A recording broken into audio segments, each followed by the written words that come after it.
Well, hello, everybody. I started a minute early and I did not mean to. Sorry, but I don't think anybody's here. Anyways, so it doesn't matter. I don't know. Anyways, let's go share this out. Share this out. Out this share.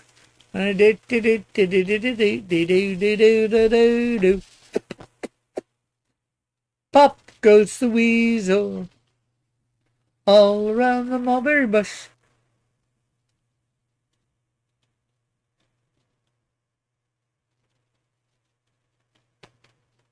There we go. Excuse me. Oh, yeah. Like ya.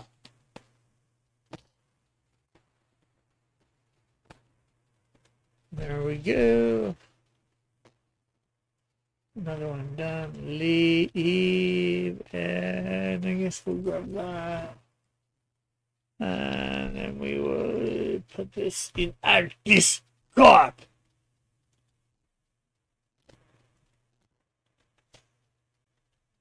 Enter, and then we'll send it out to a few people. Send it out to Van Hooza.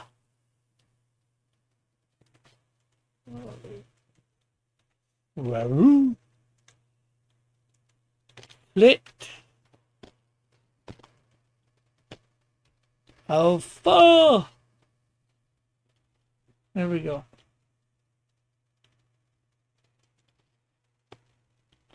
So we are in the on-air room, of course, so if anybody wants to join us. Okay, so let's, there we go. And then let's bring up Sailor Saturn.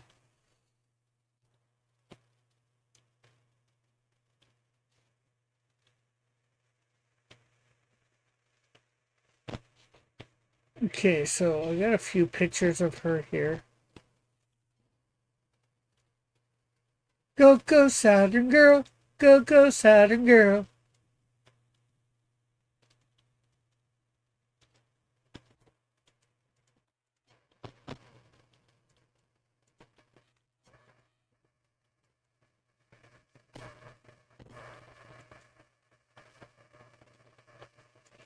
Okay, so what's she here?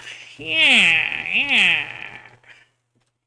Okay, how are y'all doing? I hope you're doing fine. Okay, that is definitely not very thick. We can barely see it. Let's get this up to probably 20.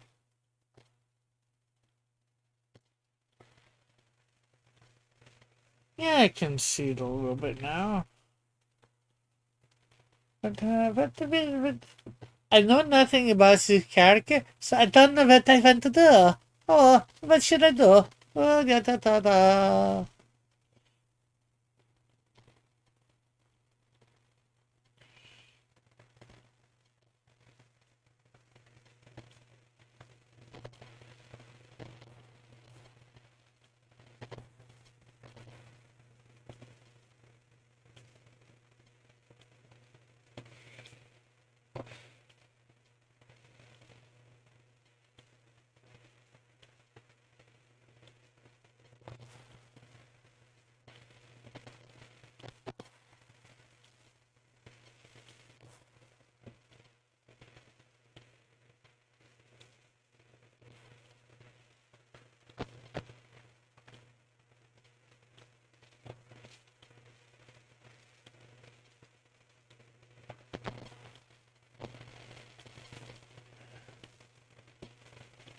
Do do do do do do do do do. Bum bum bum bum bum.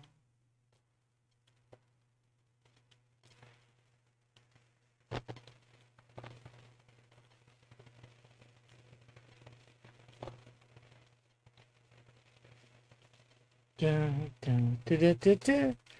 Da, da, da, da, da, da, da, da, da, da.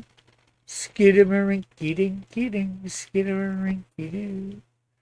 We're out in the morning and in the afternoon, all throughout the day.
Okay, make that long arm long, way too long.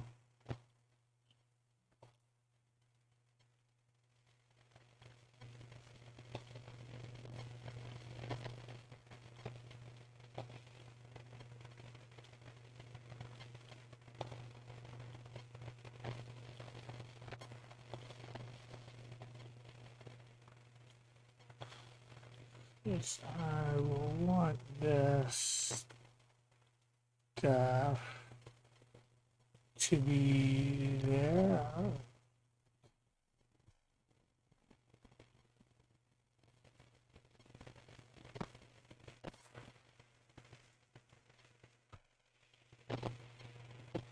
Hey, Raul! Kung Choppy Puppy Fu Manchu. Okay, I have no idea what that means. Hoya! How are you today? Yeah.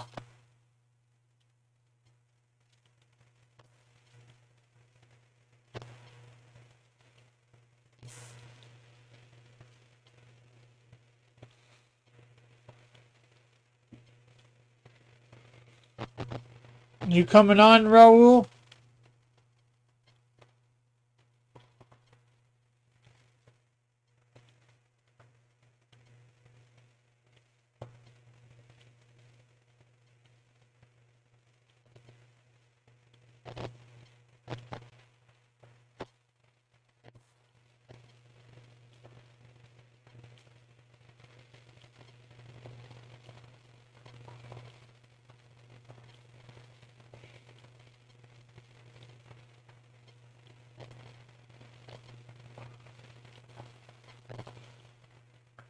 Yes.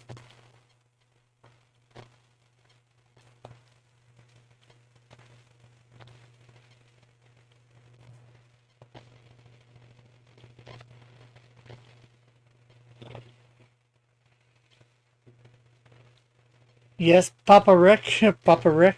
Rick Papa. Papa Papa Papa Papa Papa Papa Papa Papa Papa Papa Papa Papa Papa.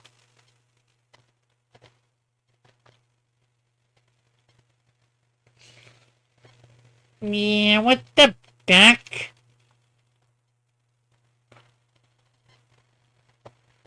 Put that.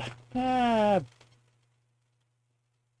add another layer there because we put her.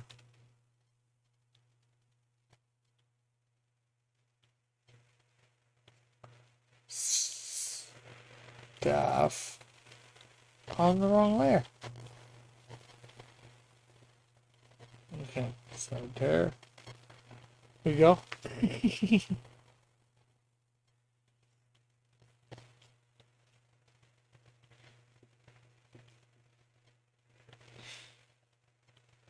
Any idea what you might be drawing?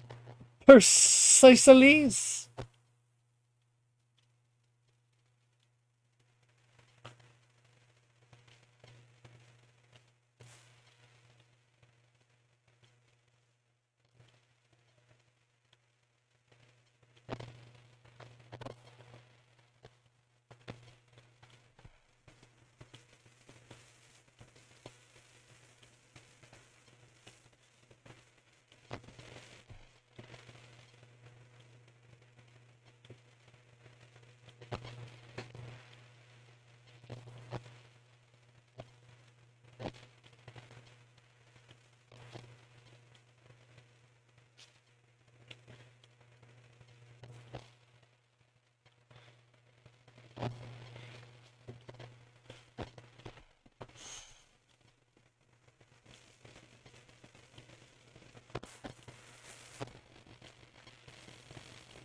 Not sure, looking something up.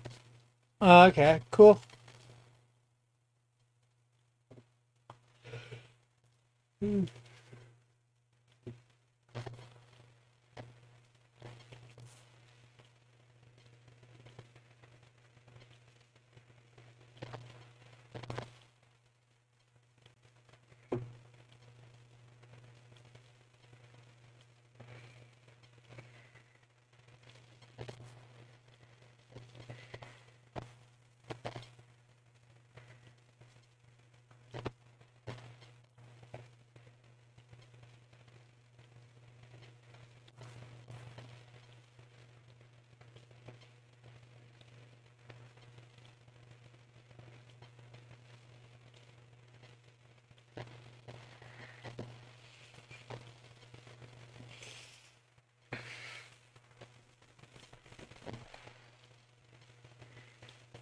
Okay, so this.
I'll be on in 15 minutes.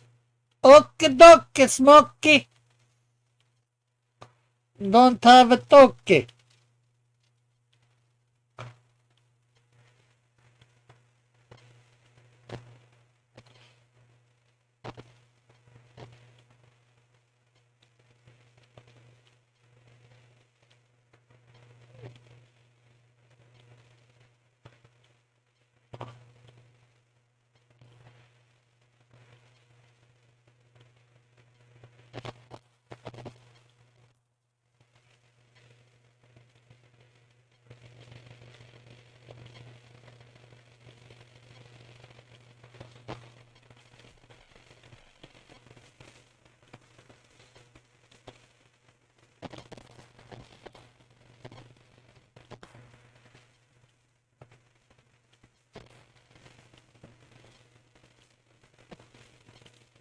Okay, have to. This is a straight on view.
There we go.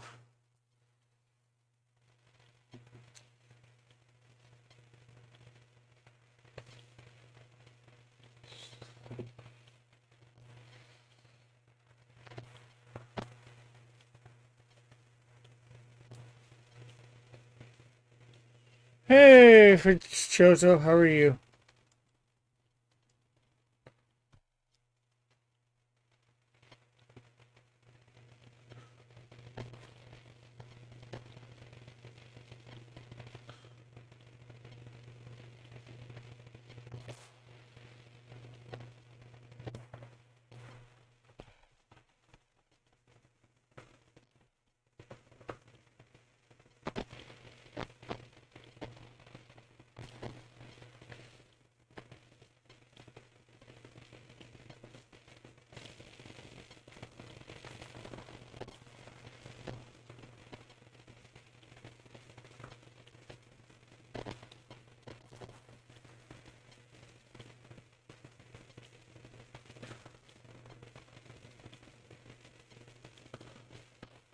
There we go.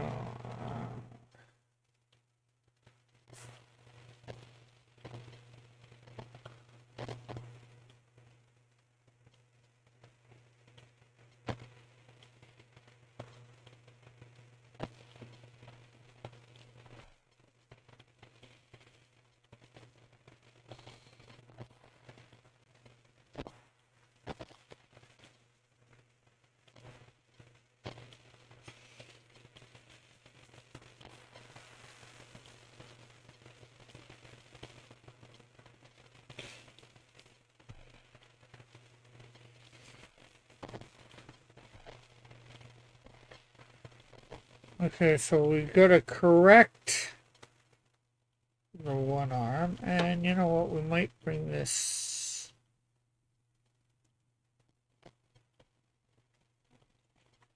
all up a bit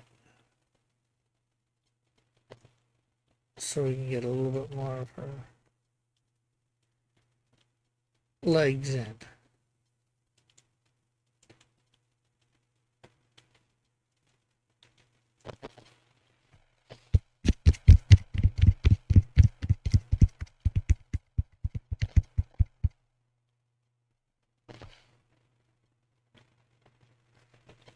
Hey, Mike. Thanks for liking, sharing, and saying hi.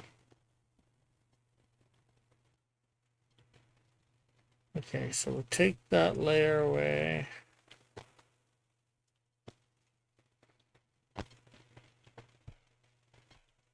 Sure.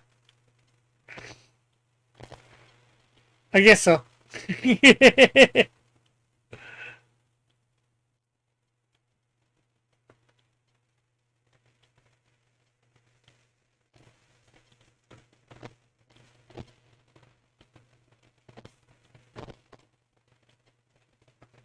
What's the question mark? Oh, you're probably adding to the thing for Sunday, making it a question. I knew it was a question.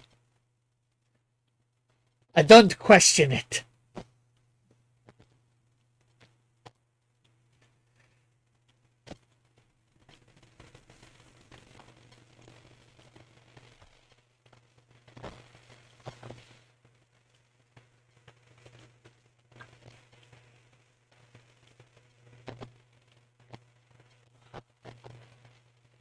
Gonna make this a little thicker. Control that.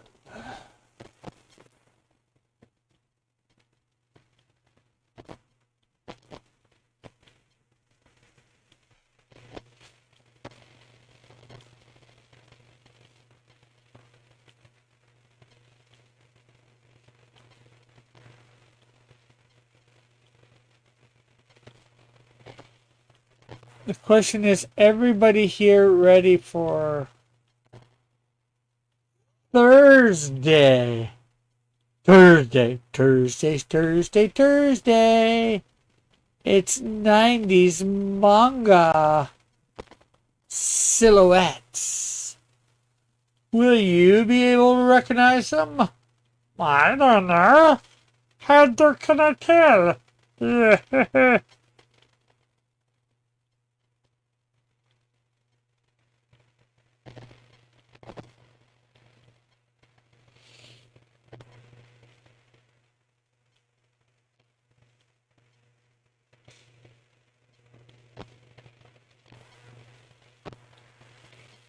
So Metal helped me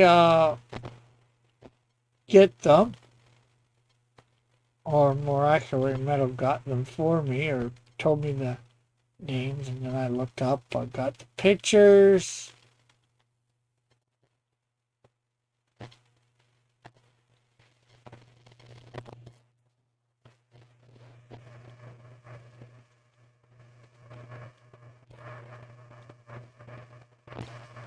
Made sure they were good with him.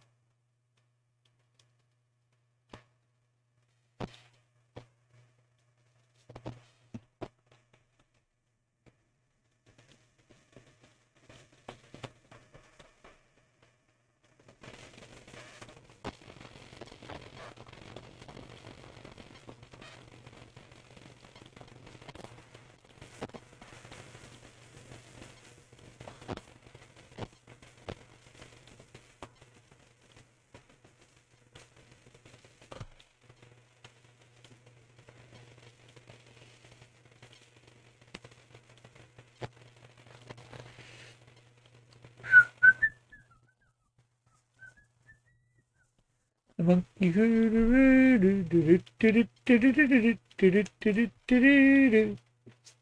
The monkey chased the weasel all around the mulberry bush. Pop goes the weasel.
She's the one named Sailor Spoon, winning love by spoonlight. Da-na-na-na-na-na.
Yes, and as Mike sort of alluded to, if everybody could share this out, that would be very, very, very, very, very much more appreciated.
Ooh, a little too long there.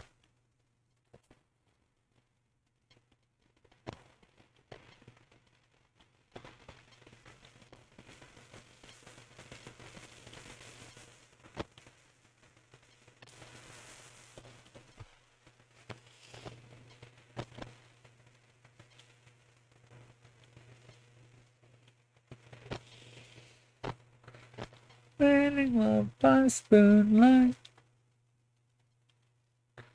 She is the one named Sailor Spoon.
Do, do, do, do, do, do.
Hey, I thought this stream was starting at 9:30. Why were you thinking this stream was starting at 9:30 when it said 6?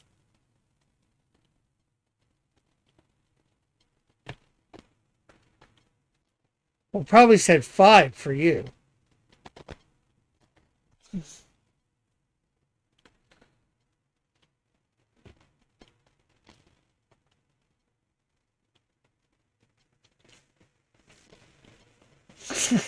You don't know. Well, you're welcome to come on too. Raul's supposed to be here soon.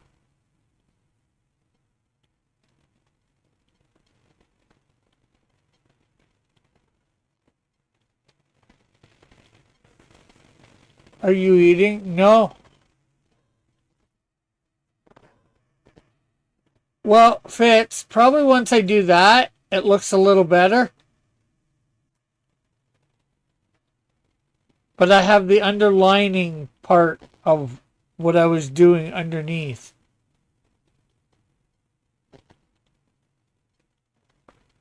Because I know that looks a little better. It's not the best, mind you.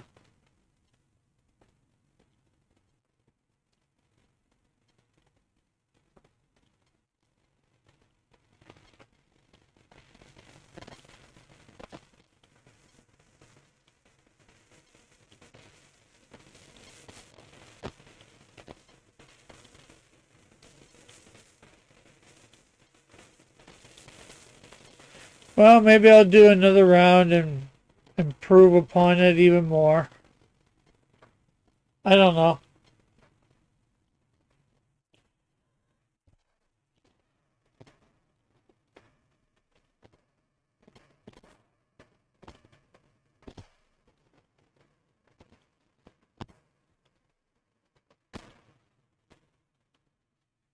The eyes are mismatched.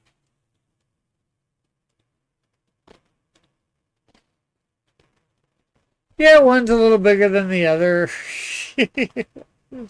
That's stuff that's correctable. I'm not very good at anime eyes yet. Or manga eyes.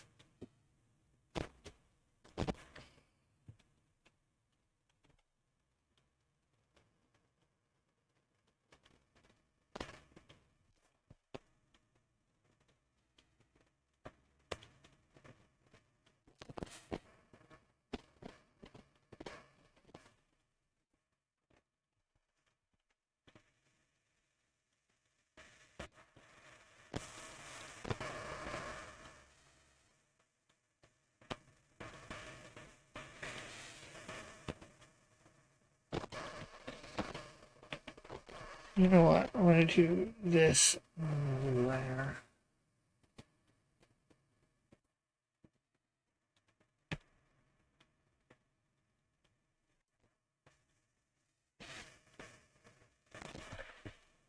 Kate, the eyes more like the left. That one.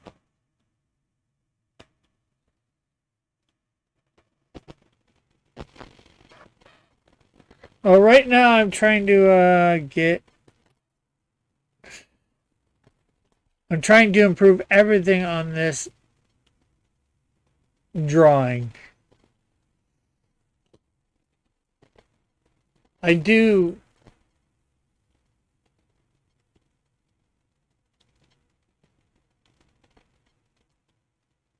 See, I had that make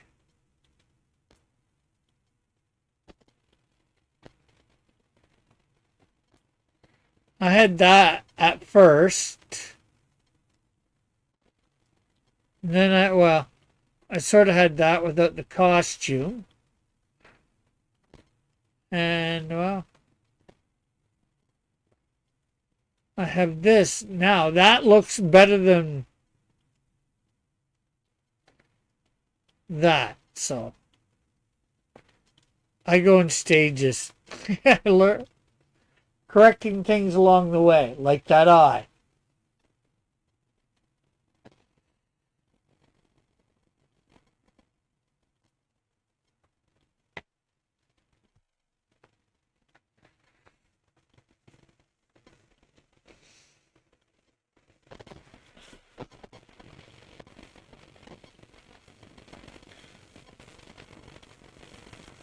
Never said this was the finished product.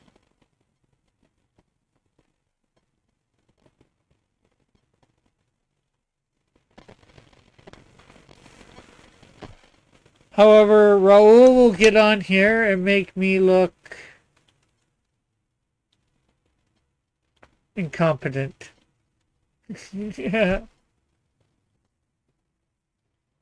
I just noticed I almost have. Hey, Tank! How are you? I wonder what that is all about. Wow, you have almost 800 subscribers? You have about as. You have almost as many as me. People are finding out about you with games and stuff. Your audio is underwater. It is?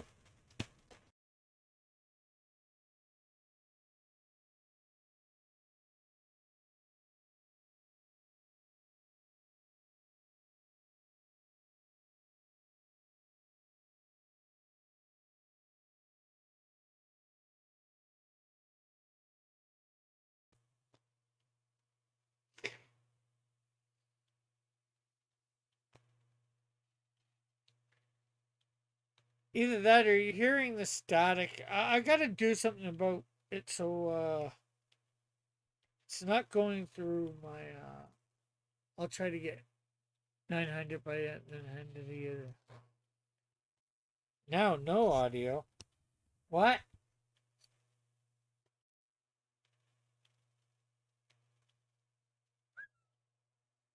Can you hear me? It's picking up my audio.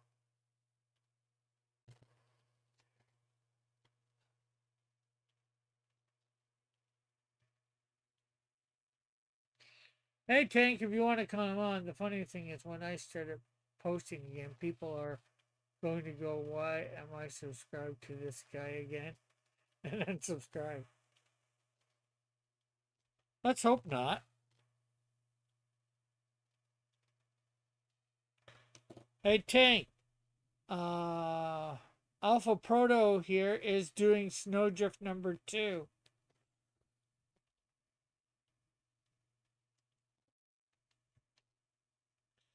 Let me show you a page from that.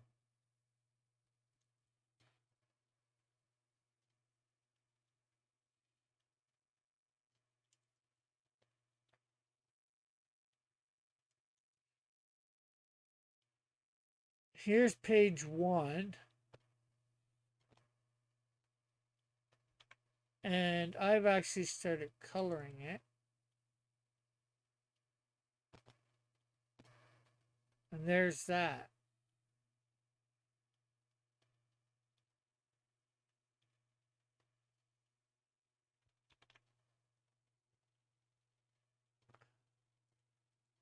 And here is page 2.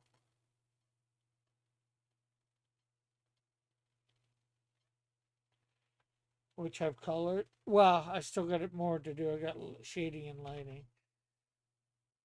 And he's working on page 4 right now.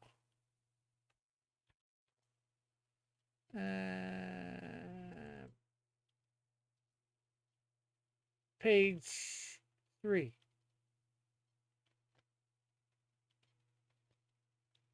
Okay.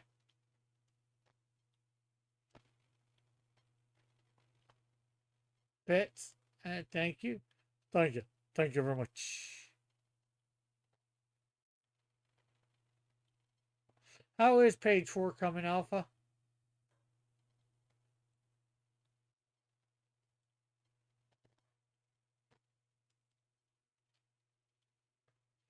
And if you remember Flit, he is doing an ash can for Snowdrift. And here is the first page of that.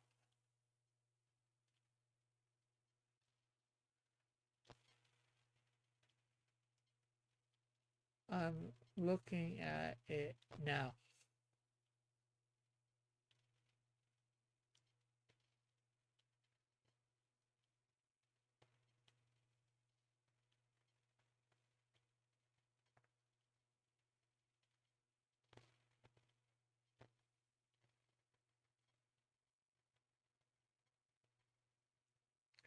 And then we got Raul. Raul is doing the Flame #1, and he's going to be doing Canadian Shield 4. Let me show off some Flame stuff that he did. He didn't color this, but there is a flame that he drew.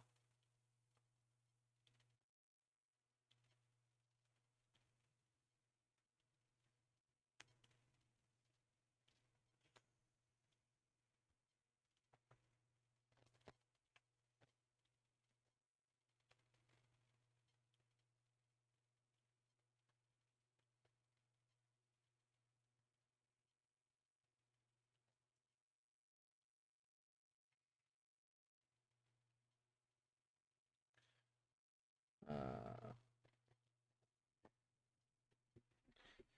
Here he goes.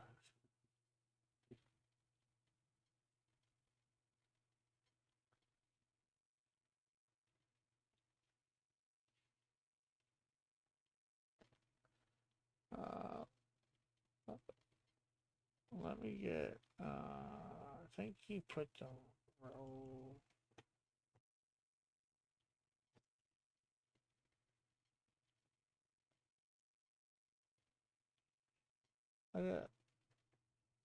Oh.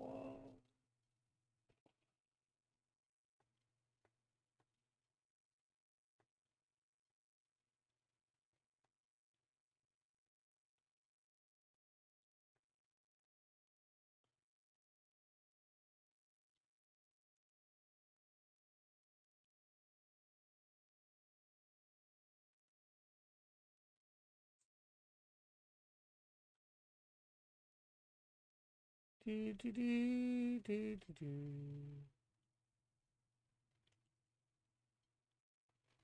Comments. Flame. I need to get you to send those pages. Put them. Did you put those pages up in the? Let's see whether you put those pages up in Drive yet.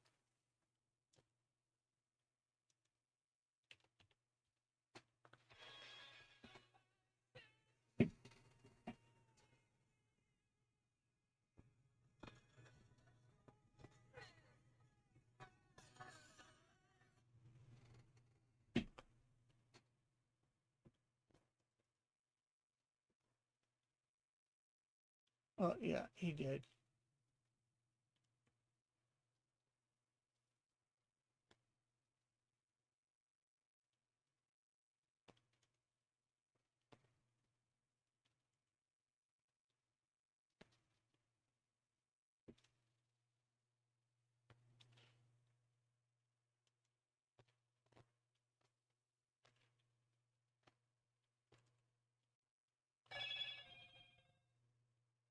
Comments.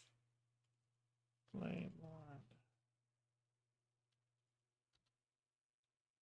Okay. Let's see. I put them in the Flame Drive. Yeah, yeah. Howdy, howdy. Hey, Metal, how are you? Oh, tired.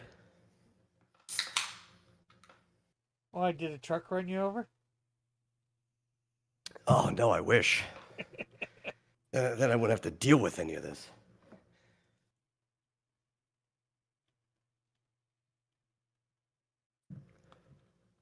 So here's one of the pages that Raul's done for the Flame, like page 21. Just showing off some of the tanks in the chat, showing off some of the people's art.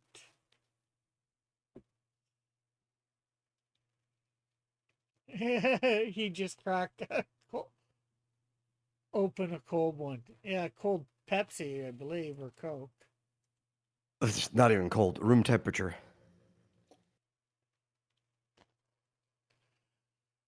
Let's see. Okay. I woke up after 3 hours of sleep last night. Oh, great show for us. wannabe vamps. I will have to check out Tank's show, says Alpha.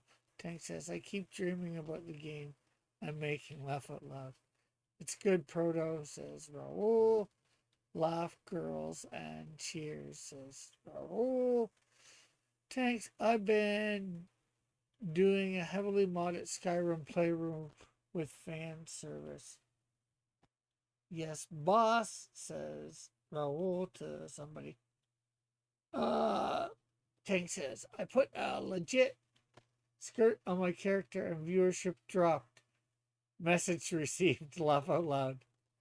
Raul says, I put them in the flame. Yeah, he did it yet. Ooh, says, Alpha. Metal, says Tank. Hey, Tank. Hail Raven.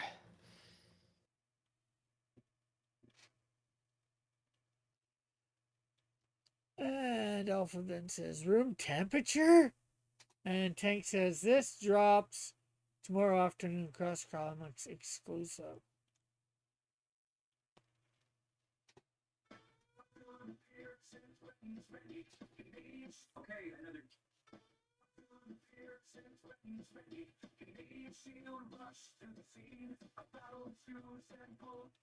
Yeah, I gotta put that on my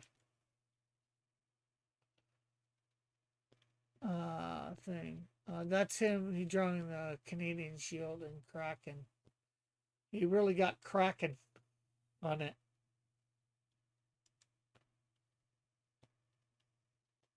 Still never playing Skyrim, says Fitzchozo. And Tank says Hellraiser. Okay, so we've showed off Raul's art. We've showed off Alpha Proto's art. And Flitz. Time to get back to working on this. So how are you today? I think I asked it, but how are you today, Metal? You did. Oh, like I said, I'm tired. Yeah. I woke up late. Had to like go for a run just to wake myself up. I actually just came in from a run. Figured I'd go check the mail again, and then you were on, and it was like, oh shoot, that's right. Everybody else's schedule is now forward an hour. I wasn't expecting you to be on for another like 10 minutes. And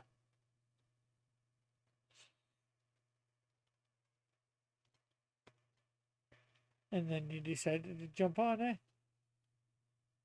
Oh yeah.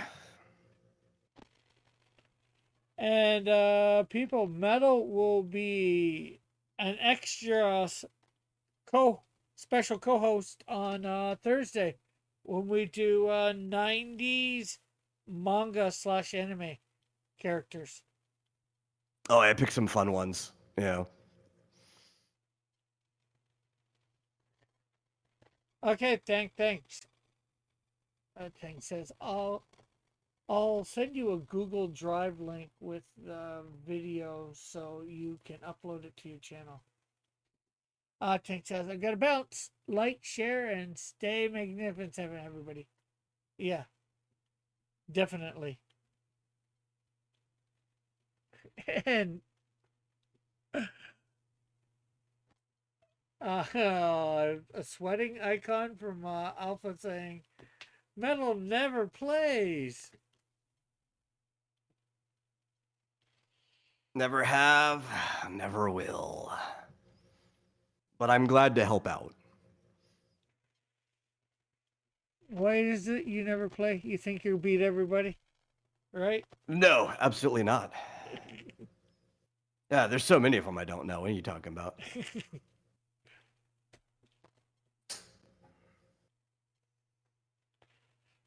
need my reference up for Saturn. Sailor Saturn. Saturn. Ugh. Poor taste, you know. Jupiter's obviously best girl. Yeah, I just thought I'd. Not too many people I think have heard of Sailor Saturn. I know I haven't. Yeah, I probably thought, not because well, it depends where you are, right? Obviously, in Japan, I think most people have heard of the entire slew of Sailor Scouts. It was super popular property. One of the problems here is I do not believe the entire series aired in North America on TV. They did finish the dub originally, but I think you had to get it on VHS or later on DVD if you wanted to watch the end of it in English. Until Viz did a redub, which is a much better dub. I've been meaning to watch through the whole Viz redub of it. That undid all like the censorship and stuff like that. Um, Most people probably just did not get that far. I think a lot of it was even some of them were put into movie form, so you had to go out of your way to watch it. Show got rebooted recently, yes, with Sailor Moon Crystal, which is pretty good. It's even comparatively to the Japanese version of the original, it's more accurate to the manga. It's just really fast. It's condensed, right? So they're very short seasons.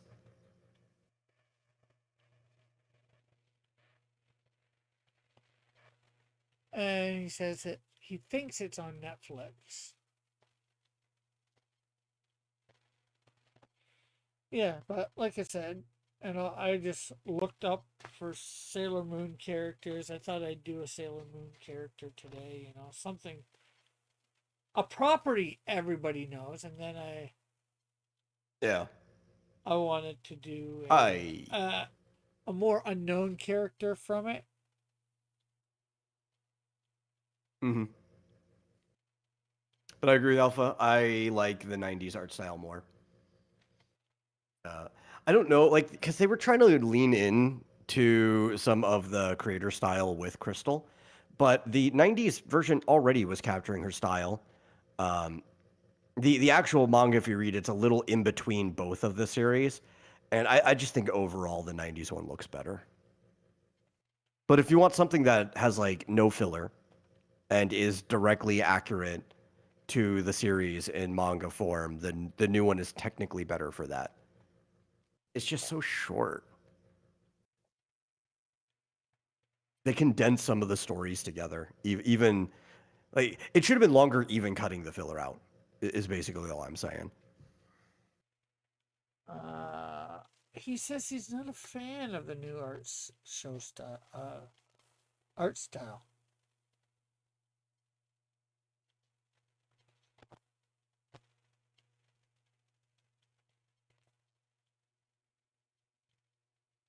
I think that one of the reasons Crystal does it a couple times, but they skip it. I think after the first time. One of the reasons it got shorter too is taking out the padding as well, right? Which even this type of padding in the original show is technically filler. There is not a single drawn transformation sequence in the original Sailor Moon manga. That transformation sequence she does, or like Sailor Moon makeup, that's entirely a creation of the show. In the manga, she just kind of goes from point A to point B, just like a Power Ranger morphing, but without the morphing sequence. No.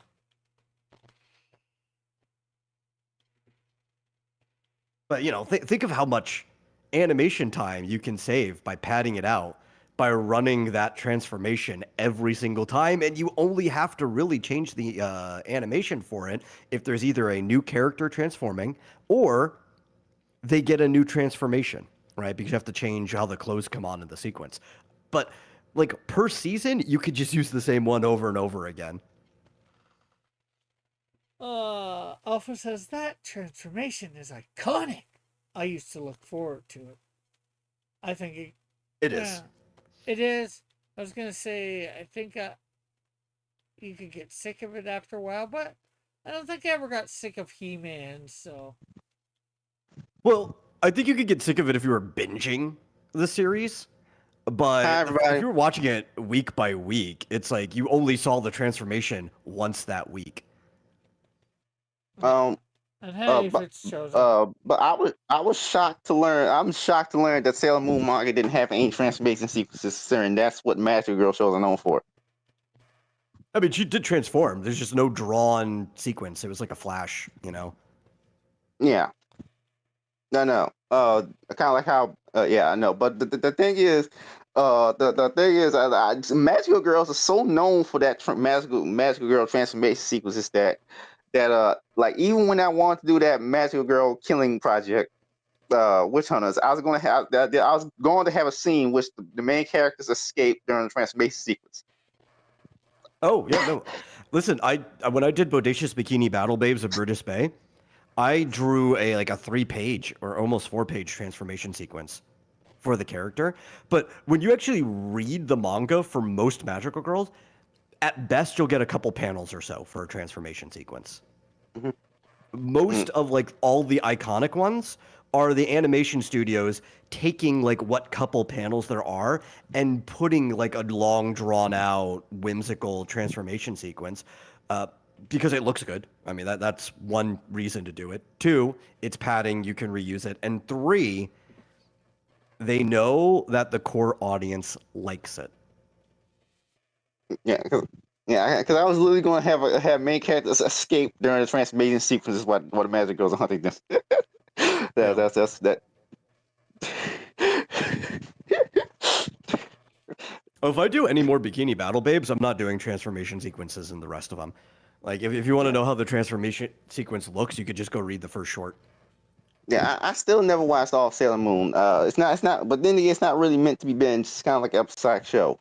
So Yeah. Well, the way they did the original, for sure. That's one of the reasons why Crystal was changed.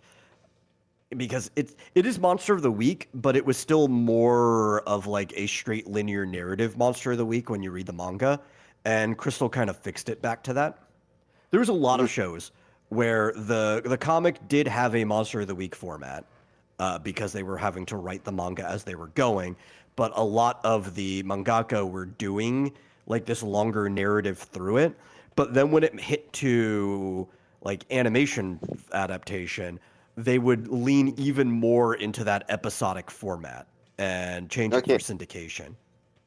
okay. But I want to say I think I only like watched like one or two episodes of Yeah. both the original dub and the second dub. The but the thing is, the thing is, I wonder if the villains in the show are as boring as Card Captor Sakura. In Sailor Moon? No, Yeah, they're actually yeah, people. because If that helps. With let's say what? motivations. I mean, Oh, they're actually people with motivations. See, in Sailor oh yeah, Moon, the actual. there's just a few different villains depending on the arc. But like the very first one is that back during the Lunar Kingdom in the past, there was a kind of like rebel force that wanted to take control of the cosmos. So that's who they're up against. Is the rebel force is still around who wants to become rulers of the cosmos themselves, and they're having to deal with like the reincarnation of the people who stopped them the first time, the old rulers of the cosmic kingdom.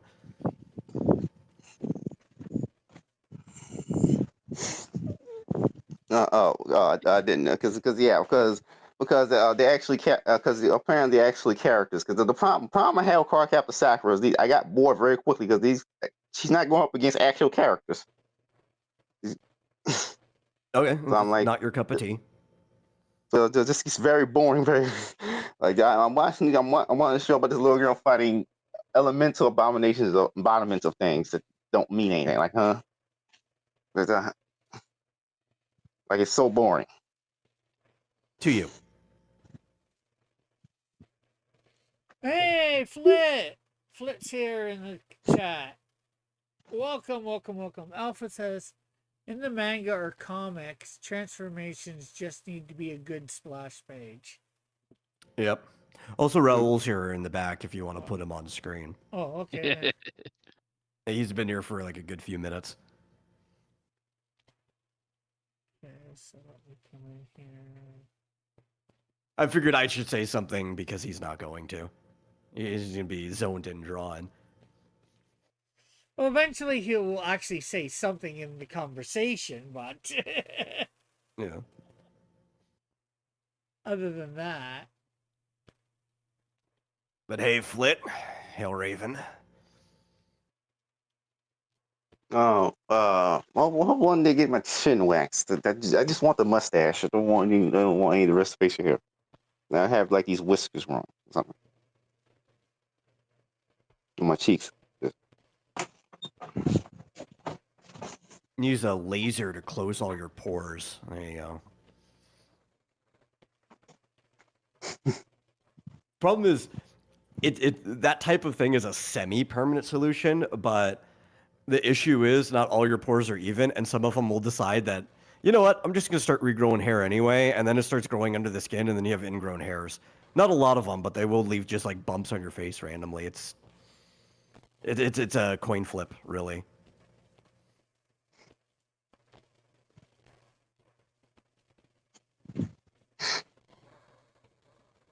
Yeah, well, yeah, Me, I just and, shave. I deal with it.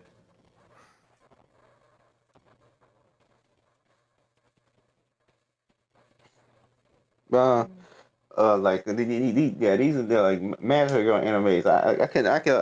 I've never seen one that actually tries to do something similar to Dragon Ball Z, where you have there are different villain shows up, then the main character has to train or something, and then they fight, then another story arc happens, the same thing happens again. I've never, I've never seen anything like that. Well, to be fair, the audience of Dragon Ball Z is not the target audience for Magical Girl series. Yeah, it's different, different sex. So the other sex. Yeah. So Well, not even that. It's just even if you had it was the same sex, it can be different audience too. Yeah. They're not trying to do a battle shonen, which they could. Sailor Moon is probably the closest you get. One of the things about Sailor Moon, the reason it exists, is the creator, she was approached by the magazine to create a shoujo story that would interest boys too, so they could sell more magazines. And it was pretty successful because for a good time during Sailor Moon's run, their magazine sales went up because boys were also buying the magazine.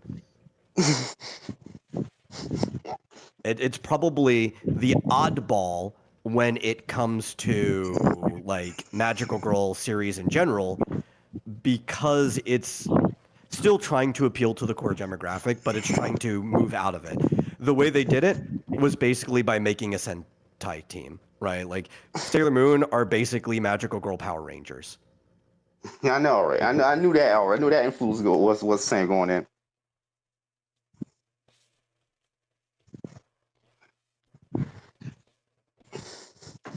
So for a lot of guys, Sailor Moon is pretty much the only Magical Girl show they'll ever like. Yeah, my buddy used to watch. You know that one magical girl fate anime you did. That was only because that was fan service heavy. The only reason I saw as much of it as I did is because my buddy's brother, which became my buddy too, but watched it a lot. So, and when I was over there, and I just happened to see it, so I ended up making a joke name for Sailor Moon, Sailor Spoon. Winning love by spoonlight. I used to just watch, I think, every single show that was on Toonami during the afternoon block. You know, for the longest time, they would only have like four because that was the only block they had. Eventually, I think they doubled in size just because how popular it was to like an show block. But you know, that every two shows they put because the commercials in between ended up being an hour block, so they only give you so many hours. But I don't think I caught the first wave of Toonami. I think that was a little before I was old enough to pay attention. But I think I caught it was either the second or the third. It was whichever one started Dragon Ball Z. Dragon Ball Z, Sailor Moon, Tenchi Muyo, and Rurouni Kenshin were all in the same like 2-hour block. And I was like, yes, I like this. This is a good block. This is my favorite time on Cartoon Network now. Um, I think but Oh no, it wasn't I Rurouni want that. Kenshin. Rurouni Kenshin was way later. Ronin Warriors. That was the show that was on. It was Ronin But Warriors. Magic Girls. The thing about Magic Girls is that man. Another thing about Magic Girls is that ever since Doka Magica came out, which I thought was just really under. That's like a bad version of Watchmen. That's how I felt when I was watching it. It is the deconstructive magical girl story. That would be a pretty fair way to look at it. It Because I is thought basically the Watchmen of magical girls. but I thought it was like a bad version of Watchmen. That's how I felt when I was watching it. I like Magica, but the ending kind of blew. I think that was it. Like I enjoyed the ride, but it was a very anticlimactic ending. And Raul, who are you drawing? I'm drawing Berserker. Guts. I drew him. Yeah. I drew him once a long time ago. Wait, Guts From Berserk, yeah. from Berserk. I could tell I know immediately Guts. just from the I've hairstyle. read part of a huge part of Berserk manga. I just didn't like it. Berserk is But like you want to talk about a series that is a ride, like a roller coaster ride. Berserk is like the definition of a ride because it's kind of consistent in I would say narration, even though it's not being narrated, but that's like the closest thing I can say about how it tells its story. But what goes on in the story is just so different throughout the whole thing that it's like if you weren't spoiled, you have no idea what's happening next while you're reading Berserk. yeah, Berserk. Like, cause I just didn't like the story. That's Uh, fair. I got right before the eclipse. That's how I only far I could get. Only as far I could get. Yeah. Berserk has a lot of. Oh, Alfred says it's very X-rated. All the anime watered it down. Yeah, they did. Mm. And that mostly it's because of the block that they did it for. It's so popular that you're kind of told what time slot you're going to get when you're animating, like before it even airs, and you kind of have to choose your decisions way back in like the storyboarding stage. Like this is what will fly on this time slot on TV. And that's why it's had to be toned down from the manga. If it like was a less popular thing and they could put it on at midnight, it would have been exactly the way it was in manga, but it's just way too popular of a story for them to do something like that. It's got to be prime time. Either that or they could just, once it's finished, which I think they're still trying to finalize it. I can never remember his name, but the guy's Mira's buddy who was finishing it for him is still trying to knock out like the last volumes on the roadmap that he left before he passed away. But once it's like done, you might see like an OVA type or streaming only version of it. If they can get away with that, then it'll be exactly the way it was in the manga.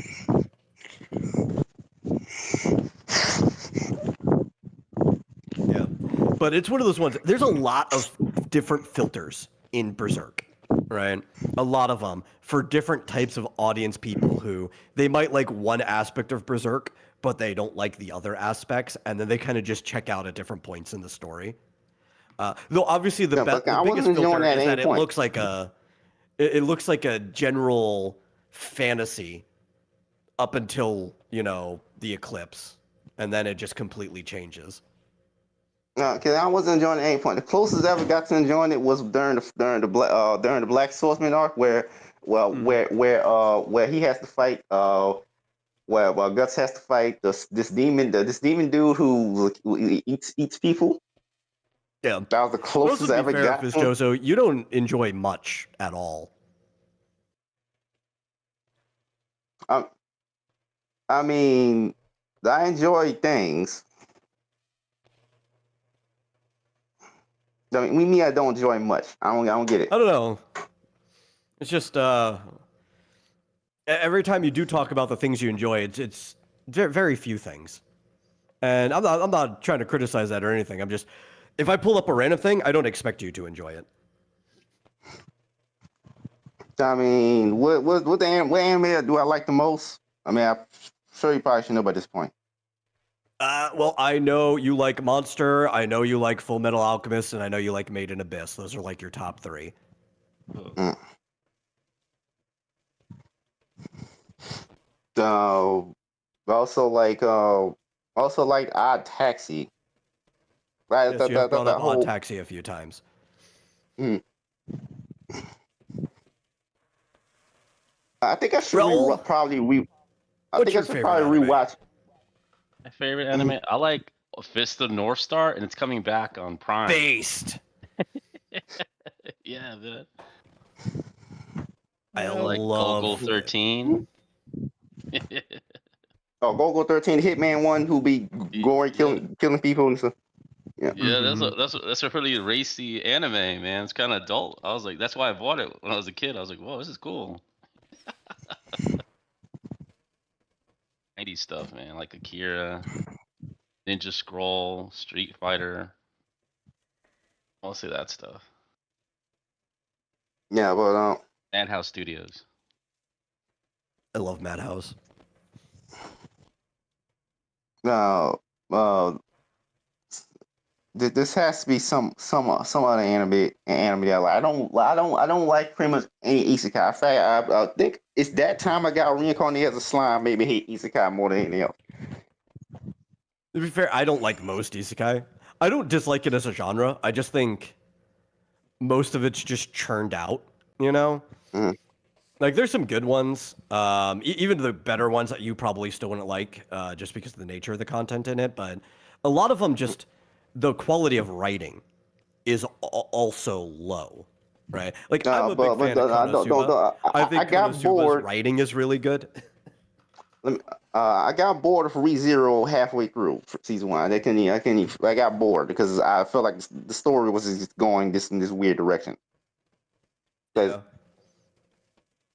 So I got bored that halfway through. Alpha just wants to finish the old Fist of the North Star. Loves the old hand-drawn anime. Dude, the old Fist of the North Star is a beautiful series. I love Vampire D, Hunter D. That's my Oh, Because yeah, Vampire Hunter D is a fun one too, yeah. because the main character of ReZero Subaru is almost comically stupid. Like he's just comically dumb. Yeah, I know. He's a, it's like if you it's like if you took Fry Futurama and had him in the Isekai. That's how it feels. Yeah, well, so I think one of the reasons I like Konosuba specifically is Konosuba is kind of a parody of an isekai during the early days where the genre was really kicking off. The problem with it is now is that the genre has gotten so filled with just churned out, low effort work that Konosuba doesn't even look like a comedic parody anymore. But it was supposed to be a subversion. One of the things I don't like about most of the things in the reincarnated isekai genre specifically, because technically isekai have existed before the reincarnation genre, is the reason it's so popular is that people dislike their life so much that they've pretty much just given up on hope that it'll get better, and they think things would just be better if they could die and be reincarnated in somewhere that wasn't here, right? So all of them just become like straight power fantasies in every way. It doesn't even have to be like raw strength or power. The power fantasy could just be every girl likes them, they become famous, Exactly. whatever, right? Exactly. Konosuba, though, turned all of that on its head back when this was still like a new thing, where they have to struggle to literally get any progress done at all. The main character is not super powerful. Actually, the only thing good about him is he has a good luck stat. Everything else, he was like just a subpar level 1 adventurer who had like a goddess with him who has huge magic stacks, but she's just useless. Like, Aqua is just completely useless. There's no benefit really to having her in the party with him, and he's suffering from that. And he keeps recruiting party members that all of them have something great about them, but they have such big defects that it doesn't matter how great their thing is, right? Like Megumin is one of those powerful mages you will ever meet, but only because she put all of her points into the explosion spell, which is the only spell she knows, and she's like a one-pump chump that can only do it once a day, which I'm wondering if Black Mage from 8-Bit Theater had anything to do with that Yeah. years ago. It was pretty popular in Japan, believe it or not. But like she my just main uses problem. her explosion once a day, and then she's just done. Collapses on the ground, completely worthless. Yeah, my main problem with isekai is the how uncreative it is. Now not only is the world uncreative, it's just literally a generic JRPG, but also the cast is usually uncreative as well, and that's kind of the problem. They don't have an actual cast of characters. They have a Well, main I think character one of the who's just main. problems too with that is the heavy tropeness of it, right? Because again, Konosuba, each of the characters are very distinct to themselves. These are maybe you'd see somebody make this character in a D&D game, but it's not like their characters kind of fit tropes of how these characters usually are. But that was back when it was new. And when you go back to like a decade and a half ago when a lot of this isekai stuff really started, there were a lot of creative characters for it. No, And even being like a JRPG world was novel at that time. But then we're like 15 years into this and people just churn it out. And like any genre where people just know they're going to make a lot of money making that genre, it gets bad. Look at Westerns, like the American Western genre, like the spaghetti Western, everything, near the end of the Western phase. You can find some good ones made from some really good directors. Some of the best came near the end, but the vast majority of things being put out, you would use the modern overuse of slop for. There was a lot of Western slop at that time. It just happens to genre. The superhero genre in movies has kind of become that way at the same time. Mhm. Isekai, Yeah, it's so the same. Everything happens to every genre when it gets overturned.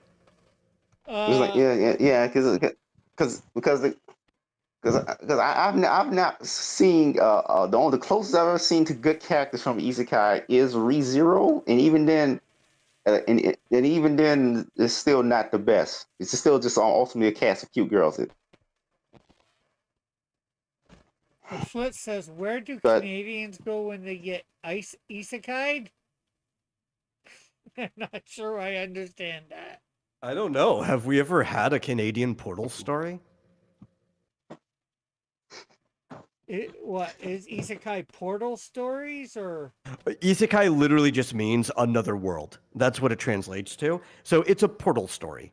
In but Japan, another they would use that word for all of it. The modern genre has been completely taken over by reincarnation stories.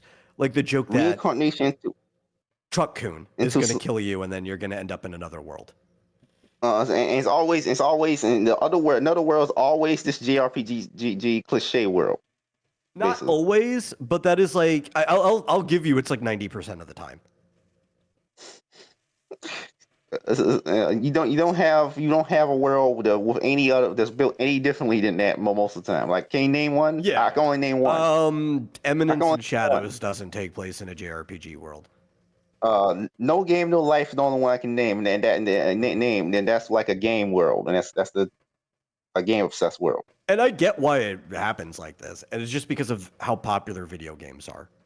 That's really it. Like video games are just the most dominant form of entertainment right now. Yeah. But the people who making isekai is clearly apathetic. The people who make these stuff is clearly apathetic. They don't care about creating their own world. They don't care about creating their own characters. They don't care about any of this. It's just generic guy plus harm cliches. That's it. Yeah. And There's another maybe one I give was them watching. This one's bad. It's not a good example, but it doesn't take place in a JRPG world. And I wasn't actually watching it. Marsupial was, and I would like be in the room while he was watching it sometimes. And I think it was, oh man, I have to look up the title. Something about my overpowered instant kill ability or something. Ah, Yeah, it was bad. I hated it. and, another problem with these guys is the fact that the main character is always overpowered, which really kills any stakes in the story. Like, are you even trying to tell a story? Because you Yeah, don't I have think it was Well, it was good the first time it was done with Overlord, and then that was it. Like, there was no point to do it any again. well, just because the character's overpowered doesn't mean it's necessarily bad because of that. It all depends on how whoever's writing it. It is harder to write. No, it is harder to write an no. overpowered character than it is to write somebody with flaws. No, I know, because like you can't make the main character all powerful, and like, he has mastered of all magic and all sword fighting, and then he has to go on this nebulous quest to fight the Demon King, which we don't even know what that even is. What does that even mean? I don't know. Okay, I found the title. It's a long one. It's called "My Instant Death Ability is so overpowered, no one in this other world stands a chance against me." Now, this one is a So comedy, and I do think I could see the potential in the comedy, it sounds but like one punch. Marsupio watches everything in English, right? He never watches anything in Japanese unless he has to. Like, we're watching Freerun in Japanese because he can't wait for the dub, and that's understandable. But because he watches everything in English, and man, every time he turned this one on, I was lambasted by Monica Rial's voice immediately. A lot of the humor of this one was probably ruined by the English localization. I'll give it that kind of credence. Yeah, but from what you're telling me, it sounds like One Punch Man, which I never found funny, by the way. But One Punch Man, but it's isekai, which was pretty much all isekai already sound like One Punch Man, so it doesn't really matter. Well, if you don't find One Punch Man funny, again, humor's subjective, but maybe you just don't get it, and that's fine. No, I It is do a get the very, understand the joke, I just very don't find it funny funny. series. I do understand the jokes, just don't find it funny. But this one, like, where I could see the humor is it's kind of sometimes like One Punch Man, but the whole thing is like this guy's been trapped in, oddly enough, what seems to actually be a simulation, right? While everything else is like supposed to be a fantasy world, but it functions like a video game. This world actually seems to be a simulation, so that already makes it kind of different. But everybody's like trying to get him or stop him. He's not the only person who's wound up in the simulation with a power, and he just kind of wants to mind his own business. And every single time somebody thinks they get the upper hand on him, it's just like, yeah, I basically have a death note, but I don't actually need to know your name, location, or face. And everything everybody else does just blows up in their face. So, like, I can see where the humor is. I think most of the humor's probably just been ruined by the English localization. It's kind of like a Wile E. Coyote cartoon in a way, where you're following a bunch of different Wile E. Coyotes, and he's the Roadrunner. Yeah. I don't find. Yeah, but I don't. Yeah, I don't. But you just think you don't. I have not seen the. I don't think I've ever seen an isekai writer who actually tries to tell a story with the concept of isekai. Oh, At hey, least Outcast. in There are Japan. plenty that have. Like Hey, Outcast. like I've not seen. I've not have. Has there been isekai writer who has an actual antagonist style that he'll have to struggle with? Probably. To tell you though, I haven't read most of them. And the issue, like I was saying before, is they get churned out. You know, even when you hear about a diamond, it is a diamond in the rough. Right now, there are probably more written isekai stories than like any other genre coming out of Japan. And it's probably because it's an easy thing to do, right? You know? It is, yeah.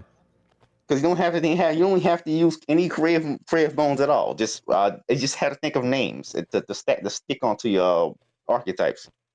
Yeah, a lot of them you have to understand start out as either like light novels or doujinshi novel form. Most of these aren't even say like manga, right? They I start know. out written, and That's light novel. That's why they have one these of the overly reasons, long titles.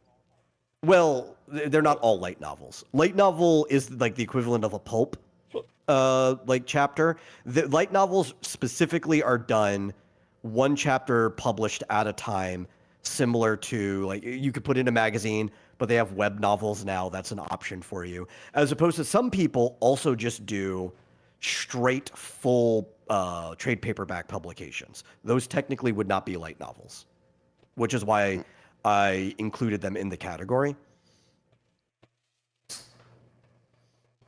But regardless, yeah. most of them start out in prose form. And this is one of the reasons why specifically isekai has blown up so much, is the explosion of self-publication.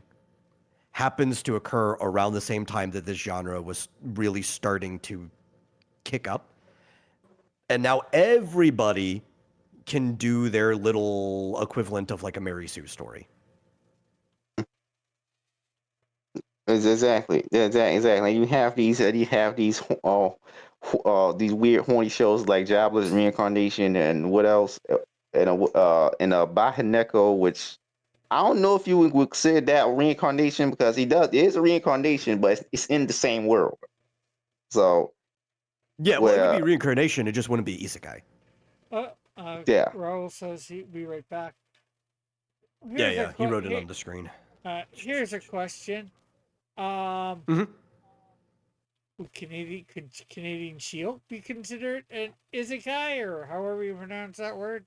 By the Japanese definition, they would consider him that because Inuyasha is also an isekai. They do consider large enough gaps in time to functionally be another world.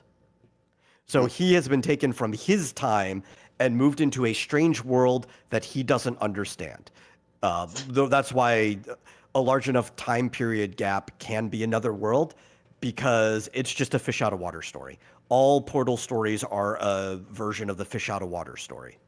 So even I guess possibly Snowdrift. I know that's an issue with these guys. They don't feel like a fish out of water story because it's in something familiar. Yeah, that's why like Rumiko Takahashi, I think, just makes the best isekai stories. Way back before the genre of the reincarnation stuff blew up, because she was like, I just want to do a traditional Portal story. You know, like I want a portal that takes somebody to somewhere else, and that somewhere else was the feudal era of Japan. She's about to have another one that is hitting TV next week, I think. Maybe actually, what? Let me see. No, not next week. Next month. This time next month, Now comes out, which is similar to Inuyasha. There's a lot of stark differences. There's a lot of people that are just going to call it Inuyasha 2. That would be incorrect. But a girl ends up going to the Taisho era, which is about the same time as, say, like Industrial Revolution Victorian England. Okay. And they're still, fighting yokai and stuff. That part's the same. I think that's one of the reasons why people just think it's going to be Inuyasha 2.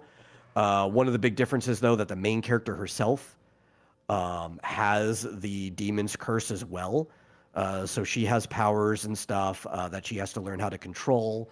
And they are chasing the thing that actually cursed them, which is the cat, the Nekomata cat demon.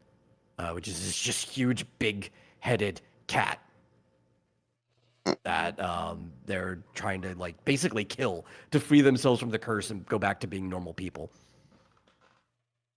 Yeah, but a lot of these I think Jobless Reincarnation established most of the tropes. You see, that's sort of online. Both of them, I know it's both of them. Even though the talk about the original light novel for Jobless Reincarnation. Yeah, absolutely. Both of those are the biggest influences, I would say. No, it's like this is especially like the whole there's a cast of horny girls, and they think Jobless Reincarnation established that or something. Yeah, well, people just like harems too. Harems have been around since Tenchi Muyo. Flit says maybe Rick should market the Canadian Shield as an isekai. Ride the wave, get an anime deal. Yeah,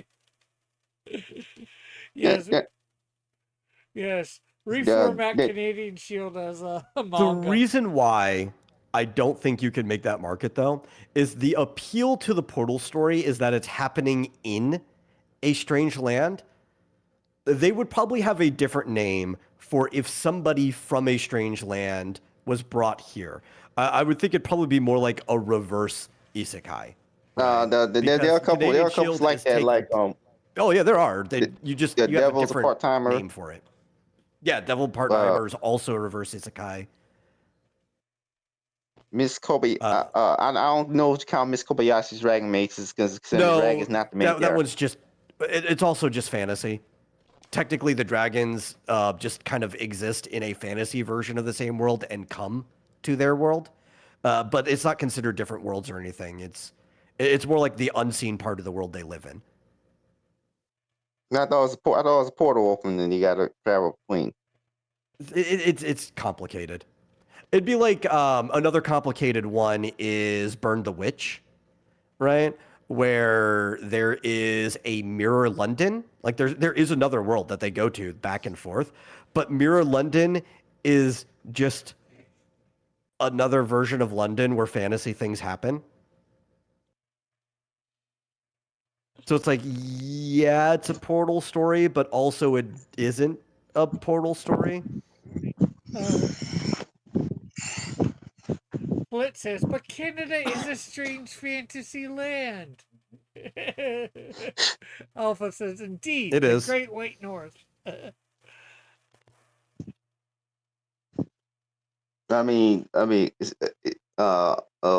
What's weird is you make an anime about horny dragons that shapeshift to humans, and That's they not weird choose at all. different human parts.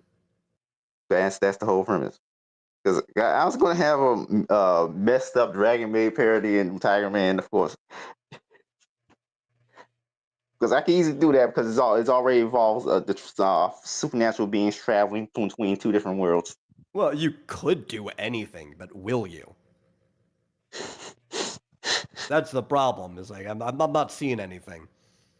That's because I got no money because no one wants to hire me for 4 years.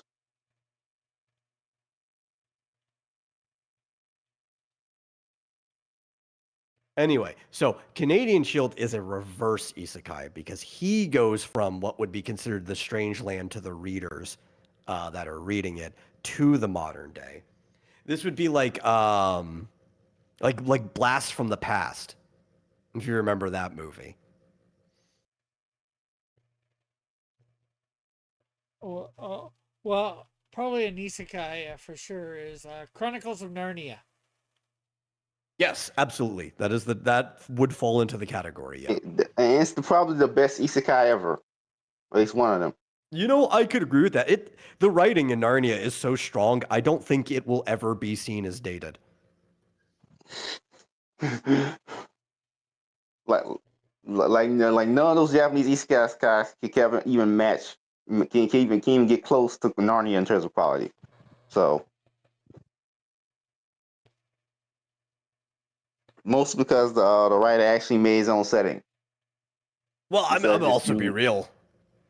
Oh, I could even take that out, like the stipulation you put. I think most stories that aren't isekai can't even compete against Narnia. It's like up there as maybe a top 10 series of all time.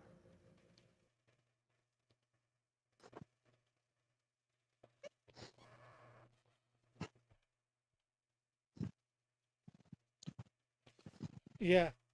I like Narnia, so I just thinking about Like it. I think a better standard to put is something that is still good writing, but not even close to the writer's strongest work. And there can be certain writing techniques even at that you can see that didn't age very well, but still probably stronger than any isekai I've read is a Connecticut Yankee in King Arthur's Court. Um, the movie Black Knight would probably be considered. Yeah, Black Knight would Yeah, definitely fall in there. yeah. Black Knight. I remember that was funny.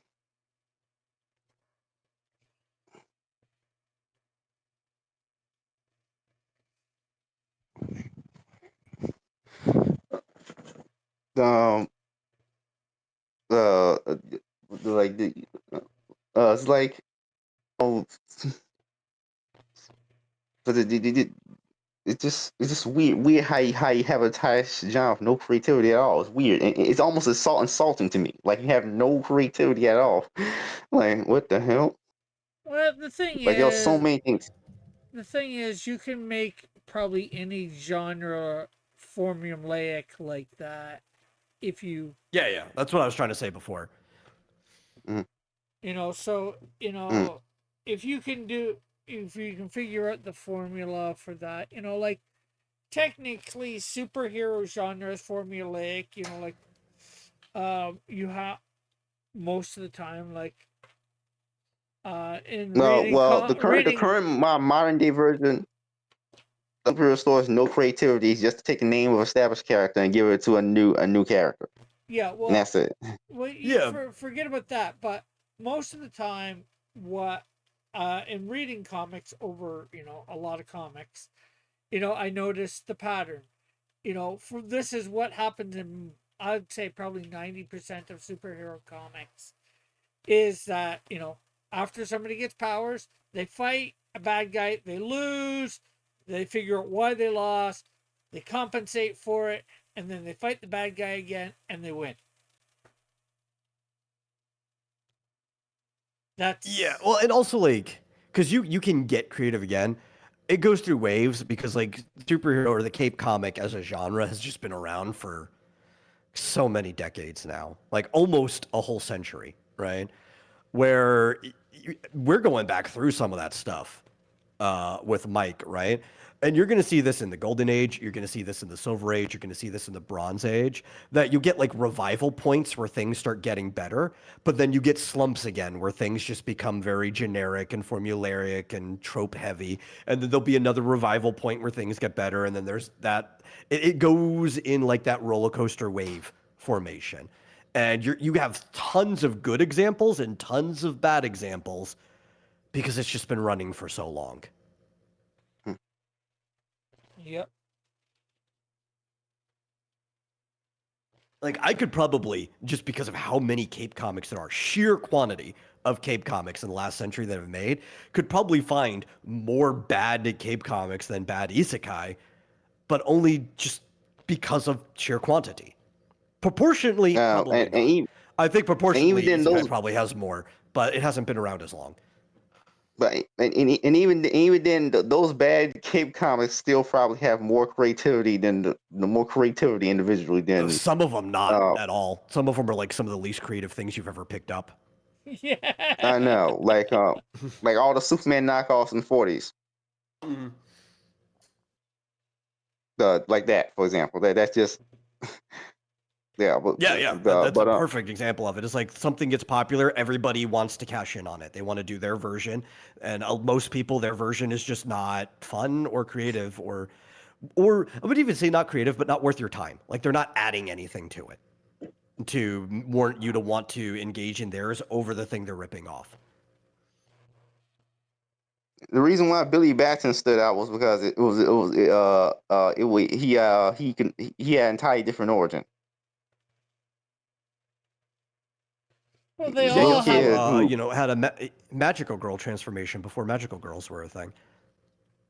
Well, technically, they all have their own unique origin. They're not all coming just from a distant planet rocketed here from wherever. But you know, A lot of superheroes are just like a god gave me a power, or a chemical bath gave me a power.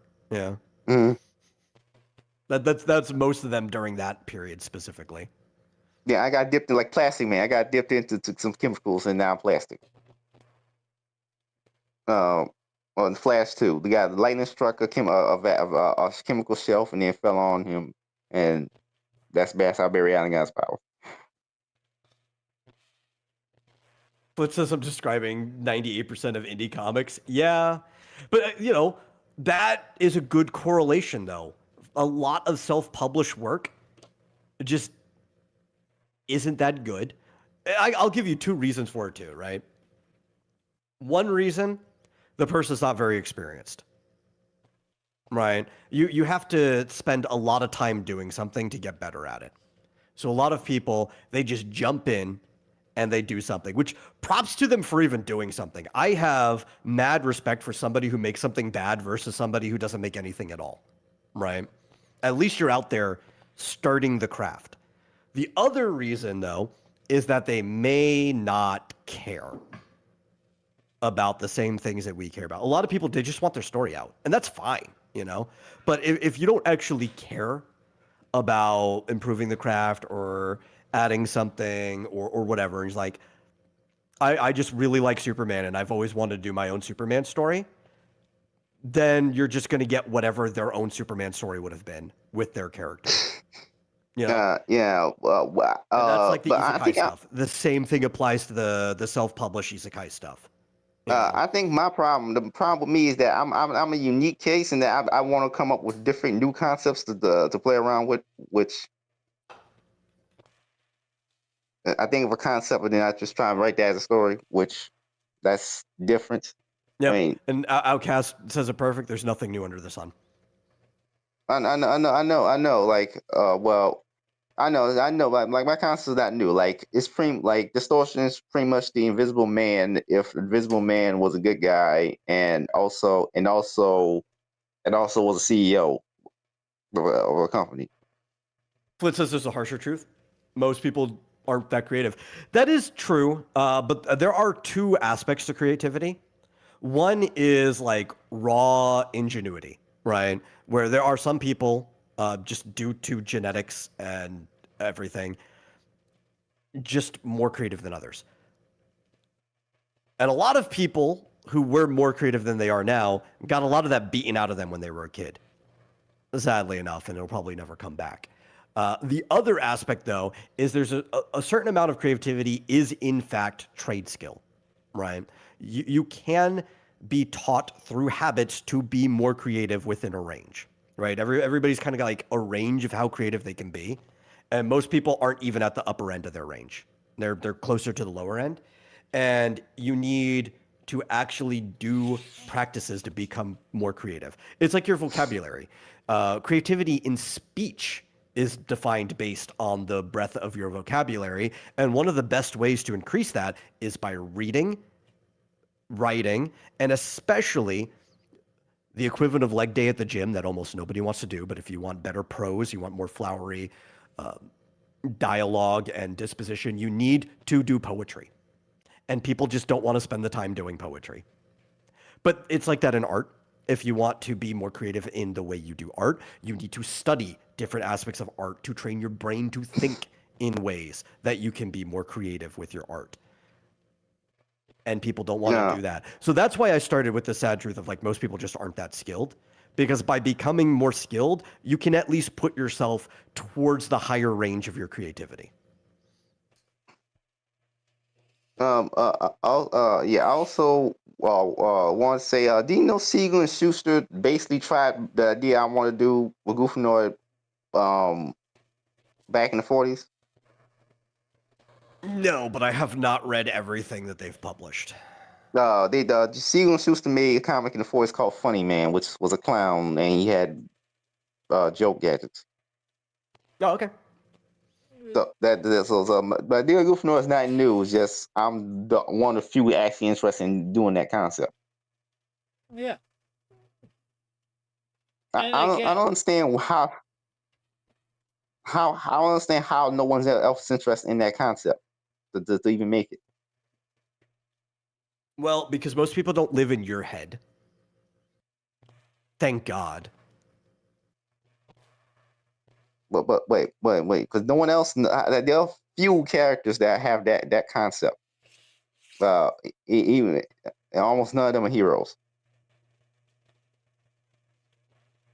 Yeah. Like, Well, hey. why is that? Like, what's causing this to happen? Who knows? Just be glad because that gives you the chance to do it yourself. The Alpha says it takes work to think of gags. It does, right? Like, it really, really does take a lot of work to continuously think of gags. Yeah, that are different. Now, if you're a comedian, it's easier, right? Or if you want to study that particularly. I think the thing is that a lot of people tend to get into genre and patterns and tropes and trends that they like. And there isn't a ton of crossover creatively between people who like slapstick and also want to make a hero story, like a vigilante story. There is some that have happened periodically throughout history, but like if you're somebody who wants to work with gags in general, be it gadget or not, you're probably somebody who would also enjoy watching the Three Stooges for the most part. Like that's the type of person. And that's just not a lot of the people who are necessarily writing in superheroes or pulp vigilantes or anything. Or maybe they'll enjoy it, but they don't want to write the Three Stooges. I should probably say more particularly. Like that's just not what their interests overlap with. Yeah, I would agree. You know, because I like the Three Stooges. I just don't think I But you don't see yourself wanting to write it. Yeah, I don't think No. I don't honestly think I I could. can't. True. I say it can't be that hard to come up with gags because back in the old days, do you know Prankster used to show up in Superman comics a lot? Yeah. So I know it can't be that hard to come up with gags. Like, Yeah, most of his Was it- gags suck though. not to mention, Toy Man still shows up a lot. I mean, was used to back throughout the 20th century. Not Yeah. anymore, of course. Yeah, But but also, okay, here's the thing, right? Mm. To make coming up with gags easier, and this is what I'm talking about, getting into the mindset, you need to make them all the time. Because then you're training your brain to be thinking about gags. It's like any form of creativity, or even just any form of trade. You could be like, say, a martial artist. I have a lot of experience with this, where if you're doing something all the time, your brain is in the mode to be thinking about that, right? And you start, like, I could be walking around the house, and I'm just thinking of sometimes I'm throwing punches and back fists onto the furniture just because my brain is on the mind for that. Making gags is the same though. If you're always thinking about it, you're more likely to be making new ones. If you're a stand-up comedian, you're always thinking about the jokes for the next thing you're going to do. But most people writing superheroes aren't thinking about gags all the time, so they suck at making them. Is he a dad who can just watch Jackass a bunch and then just try to just copy that? Yeah, but then you're going to start getting into the same problem that you have with all these other genres, where everything just becomes too derivative. And Jackass, I wouldn't say is really gags. It's a bit of, I'd call it stupid. It's fun.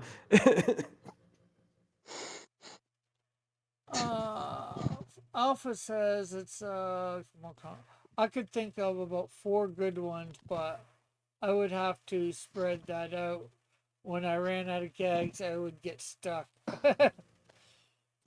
Yeah, Alpha says I would have to carry a notebook in case something funny comes to mind.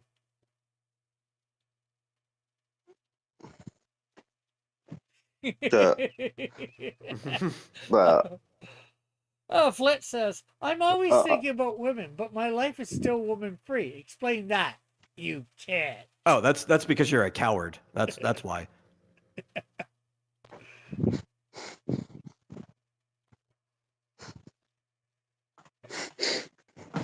I thought of a gag. Flit could get girls so easy if he actually wanted to. If he just acted cool, like just didn't try to act at all, just stayed calm.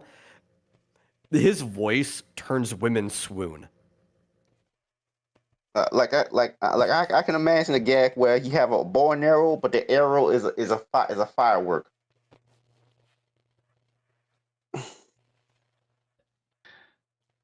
and causes a light show.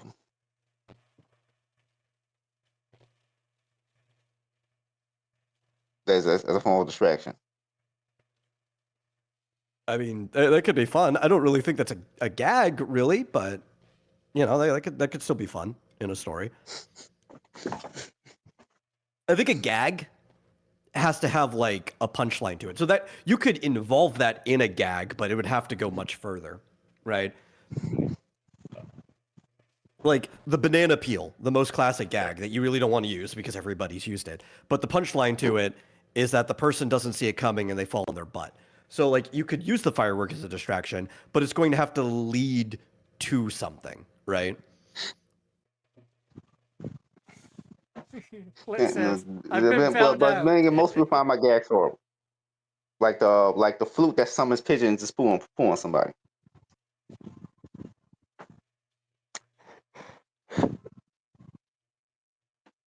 Like is that a bad gag? Like Well, it depends on what okay, here's the perspective you problem. go from. Yeah.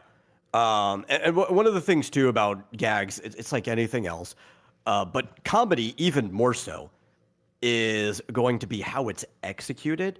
You could have something that could be a really funny idea and somebody just butchers it in the same way that they butcher telling a joke, right? And sometimes style can mean everything. There could be some gags that are funnier in a hyper caricatured, super cartoony style, like say Captain Underpants, than they would be if you tried to do the same thing in like a more realistic or say like DC House style, because it just would not fit.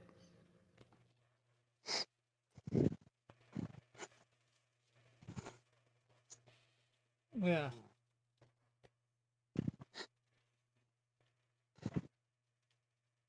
Flit says, when I was a kid walking to school, I once slipped on a banana peel. Full Looney Tune style. True story. I would believe it, especially if the banana peel had been there for a while.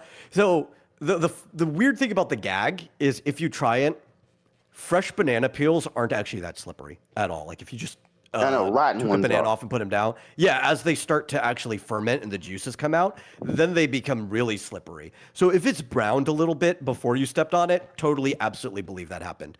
Especially people, it's like, well, it's biodegradable. They just leave banana peels on the road, especially the walk to school. It's like they'll have their banana for breakfast and they'll just leave the peel. You go down the exact same path they did because it's the way to school. You stepped on their peel. Completely believable story. And it wasn't appealing at all.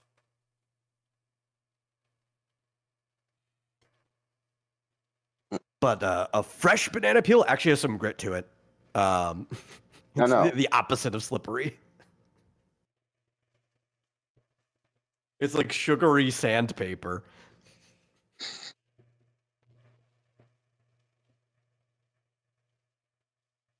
Your piece is looking great, Raul. We got to get It Raul. is. I really like the spotted blacks in that Thank image. you, buddy. We got to get Raul on Drawn and Quartered Fan Edition.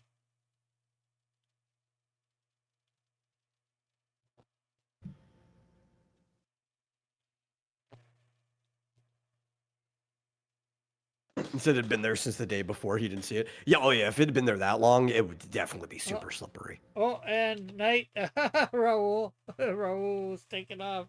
Night. Yeah, just ask Chester Busby.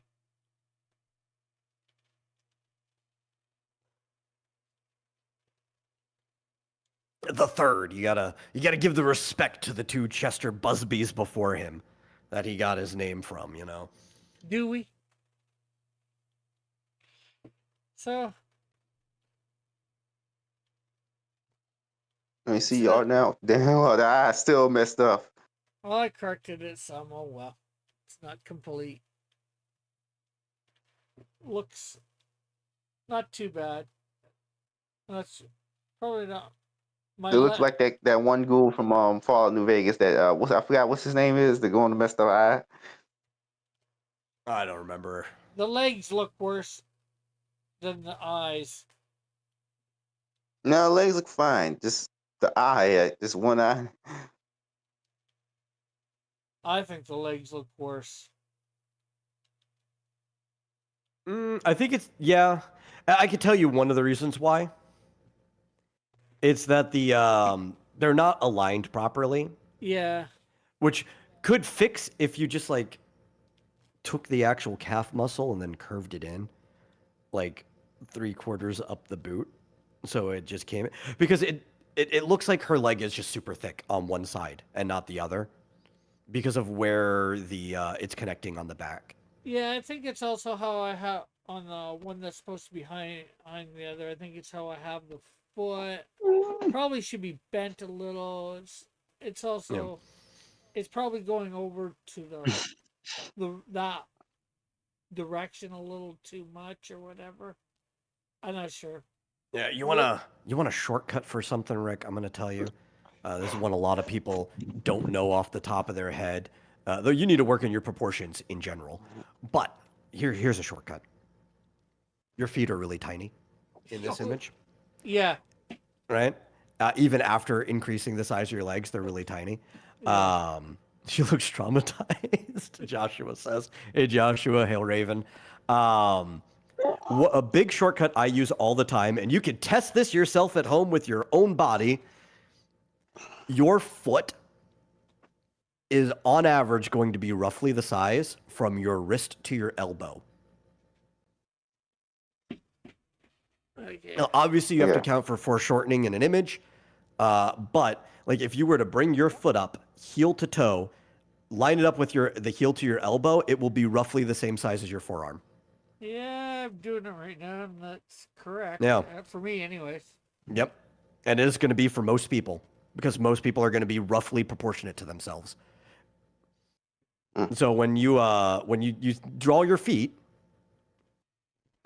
and most people draw feet too small when they first start like drawing people. And I know you've been drawing people for a long time, but if you never fix it, you're going to continue drawing them small. Yeah. Sometimes Look at they're how small, long you sometimes drew they're- their arms and compare it, you know? Yeah. That, Sometimes they draw I think long, Rob Liefeld probably need this advice. So Alpha says, "Wow, I have a big foot." Roll says he is foot size. Oh, you put a thumbs up, so it's saying like I'm correct. Yeah.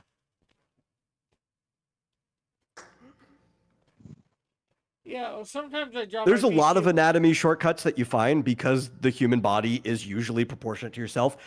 Not all of them are going to be the same. That's not the case with women. For most women, it is still mostly the case. I did this in my youth group back in the day. Every single person tried, even most of the women, their feet were still roughly the same size as their forearm.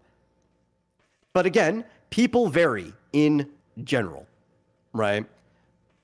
And you can keep a character consistent. If you're going to vary a character like real people, make notes about it. Some people are all legs. So for most people on average,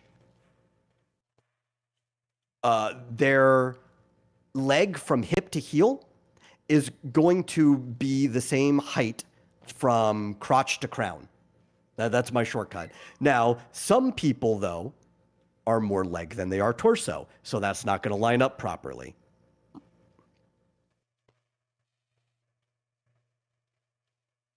Growing up, they would.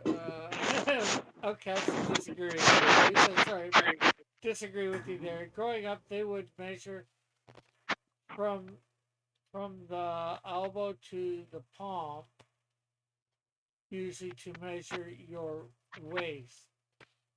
Yeah, well, he's not saying the palm. He's saying from here, the wrist here to here. Right, Metal? Yeah. But there's all kinds of shortcuts that you have to learn. And there are, like, again, the female body is different from the male. So there are certain ones that you do have to adjust. Like, you have to learn what the proportionate shortcuts are. But then people are different, right? Yeah. So when you make a character, you want to note those differences so you can keep in mind that character's proportions when you draw them over and over and over again. Like, for most people, talk about that original measurement. If you were to pull your knees up, right? Like if you were to fold your knee up, most people's knee is going to come to their collarbone.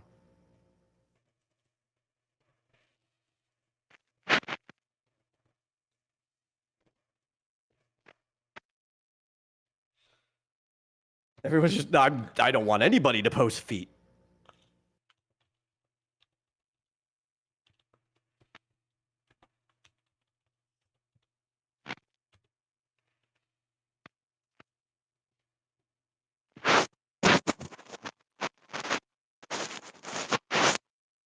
Oh, and Outcast, again, not everybody is always proportional. Some people have differences to it. I know some people with tiny feet, right? Like Buck has tiny feet, where because I think he's like 3 shoe sizes down from me, and proportionately that probably wouldn't be where he would be if his foot was the same size of his forearm. That's why I'm saying you have to note characters should vary like people do in real life. So when you have something that isn't the average, you need to note what it is on that character. And by having those differences, they feel more like real people.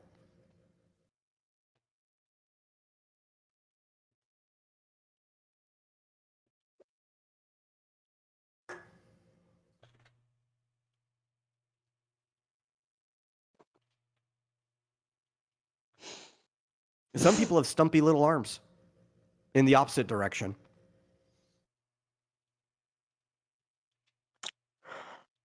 Yeah, not every. Most people's hands come to like the top of their thigh. No. Go down to like. Yeah, there's exceptions. These are quick to, shortcuts. Yeah, and there's exceptions to every rule too. Or almost every rule. There's exceptions Yeah, to because almost. humans come in all shapes and sizes. I remember. I don't know if I sent this to you, but I remember I did a render of just the head of Salamantis because I was designing that character in 3D. I don't know if I can't send it to you because I'm on the phone. But there's like, but I ain't done the body and really done the body of that Molly. I ain't touched it in a long time. It's like a Salamantis is like one of my characters is alien. Yeah. You also have to consider style. I think that's another thing. This is for general anatomy. If you're doing realistic portraits, right? Then if you jump into style, it's like, well, if you're going with heroic proportions, that's not going to match in normal human proportions at all anyway. Or in the opposite direction, if you go in something that's more caricatured in stylization, that's not going to match either. Like you look at chibi stuff. Chibi characters tend to have like really tiny hands and feet. Part of that is to make them look cuter, and then they have like a huge head that would not fit on their body at all. And so it really just depends what you're working with artistically. But these are typical shortcuts that you learn when you're learning anatomy. It's good to learn that anatomy first, and then you jump into the changes. And see, Joshua's another one where his forearm is longer. My foot used to be longer than my forearm when I was younger. I used to wear a bigger shoe size than I do now. After I stopped, like I left puberty, I think my bones just settled into place.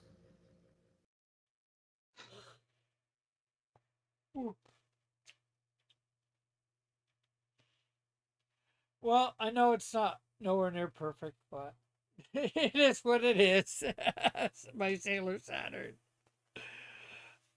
But so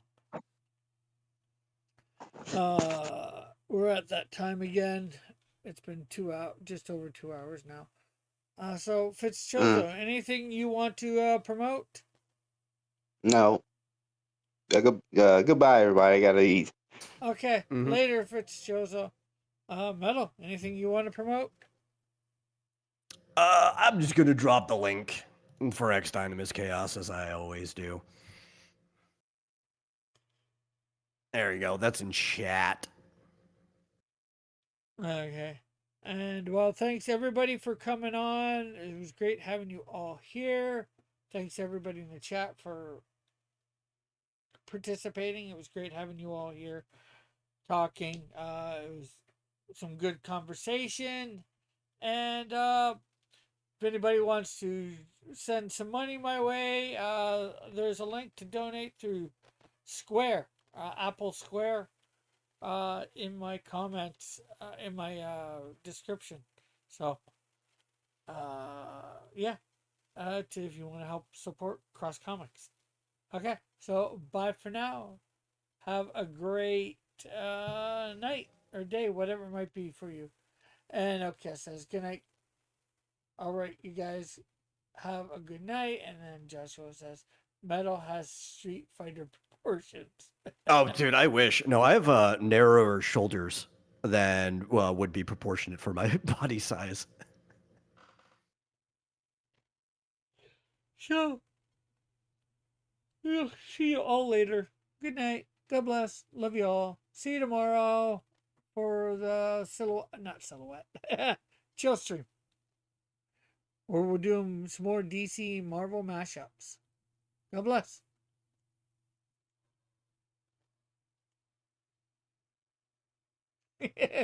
Metal.